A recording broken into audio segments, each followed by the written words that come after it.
Hi everyone, author Matti here to tell you about my new novel, New Dawn Underground, which releases August 1st, 2020. It'll be available at Amazon in both Kindle and paperback to start with, and hopefully soon it'll be ready in the audio version too. So I got a few questions submitted to me via Goodreads, and I figured I'd go ahead and answer those questions now in this video, and it'll give you a good quick rundown about my new book.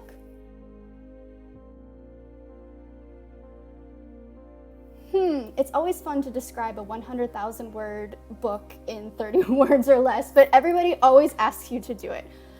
So here goes. A CIA analyst poses as a journalist in Iraq and seduces a high-ranking member of an Islamic militant group, but the more she gets to know him, the more the lines are blurred between her mission and her true feelings. I don't know if that was under 30 words, but I think it was close. So the title of the book is New Dawn Underground, which is the name of a fictional terrorist organization based in northwestern Iraq. They're very similar to like a Hezbollah or Hamas type of organization. They've been branded terrorists by many Western powers, but they're considered by others to be champions of the people, kind of a one man's terrorist is another man's freedom fighter type of thing.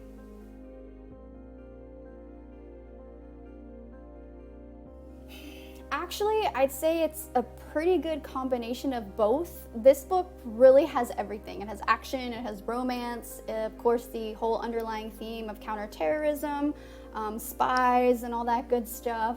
And it's got some nice little twists along the way too that I think will probably keep you really interested.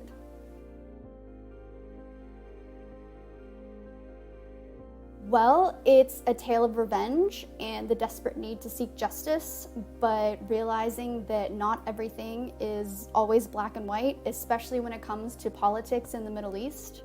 It's a political thriller at its core, but it's also a very powerful love story about two people on opposite sides of a geopolitical conflict. The main character, Elora Monroe, is a 29-year-old CIA analyst who travels to Iraq posing as a journalist so that she can get close to and gather intel on the New Dawn Underground organization, while Zayden is right-hand man to the New Dawn Underground's leader, and he kind of serves as Elora's point of contact and her bodyguard while she is doing her embed assignment with the New Dawn Underground group. So of course, just about everything in Elora and Zayden's lives has groomed them to be enemies. So initially they engage in this covert game of cat and mouse, but along the way they learn from each other and they help open each other's eyes to the deeper truths and realities of each other's worlds. They soon gain a mutual respect for each other, and out of that, a relationship blossoms. Eventually, they come to find out they have a lot more in common than they realized, and that their lives are intertwined in ways that they never could have imagined.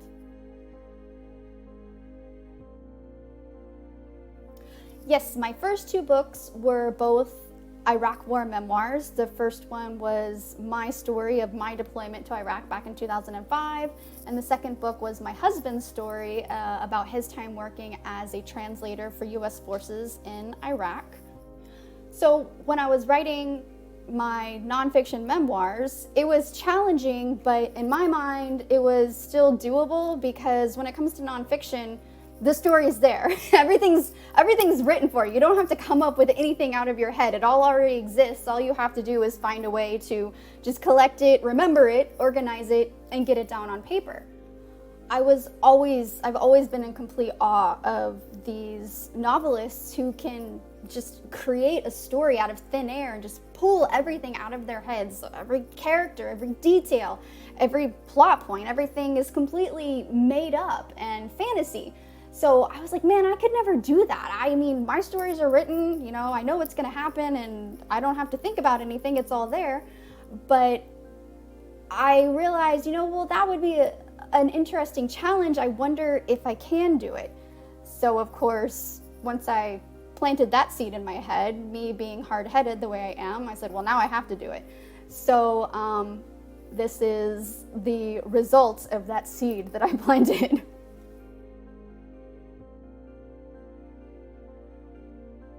Of course, the old adage, write what you know. I think that's kind of writing 101. And especially considering this was my first foray into the world of fiction, I guess I did try to stick pretty closely to what I know. I did draw a lot of inspiration from real life, and even a couple of the tertiary characters are based on real people. But as far as the entire overall plot and all the main characters, they're all completely fiction. Everything that happens in the book is pretty much, everything that happens to the main characters and between the main characters is all fiction. So there are a lot of parallels between my own life and myself and the main character, because I kind of did this as like an alternate universe type of thing. So of course the main underlying theme here is a female CIA analyst and a Iraqi militant group member get together and kind of fall in love. So yeah, obviously that kind of parallels my own life. I deployed to Iraq and met my husband, who is an Iraqi, and was serving as my translator. But no, he was never a member of a terrorist organization or anything like that, I promise you. So that's really where the parallels stop. Even my mom, she was a little bit, she's like, this is fiction, right? I'm like, yes, Mom, don't worry. None of this really happened. It is all fiction, I promise. However, I did kind of get the story idea from that because, of course, after I told everybody back home, hey, I met this guy in Iraq, yeah, he's Iraqi and I'm going to marry him, a ton of people, of course, their first reaction was, oh my God, what if he's a terrorist? Or he could be working for Al-Qaeda and he's using you to pump you for intel and all that stuff. And of course, none of that was true, but it could have been, right? So this is kind of like that, like an alternate universe had Fadi taken a more nefarious path. And of course, had I fallen in love, with a terrorist, something like that. So it could happen. So I was like, well, hey, that would make a really good basis for a novel. So here it is.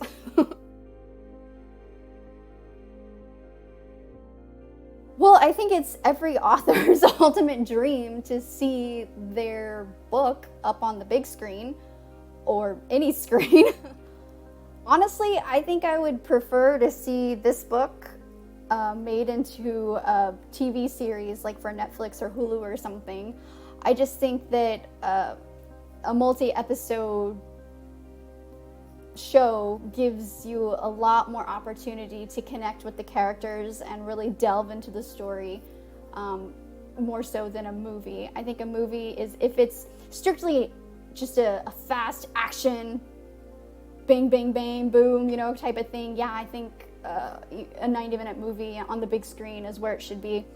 But since there is quite a bit of drama and romance and that, kind of woven here, I would love to see it as like an 8 or 10 episode TV show. Thanks to all the COVID downtime, I actually did write a pilot episode screenplay for this. It was my very first venture into script writing. Learned a lot there. That was a lot of fun. Thank God for all the new script writing software that's out there now to help you along. But yeah, I did write an hour-long pilot episode for New Dawn Underground. If it is ever turned into, or anybody has a desire or an inkling to turn it into something, that's ready to go. Oh, Hollywood producers, call me. And that wraps up the Questions with Mandy. Thank you so much for submitting your questions via Goodreads as well as via my Facebook page and my website. Again, New Dawn Underground comes out August 1st. It'll be available in Kindle and paperback at Amazon.com. For more information, you can always visit my website at amandamatti.com, or you can hit me up on Facebook. I am author Amanda Matti on Facebook. Thank you.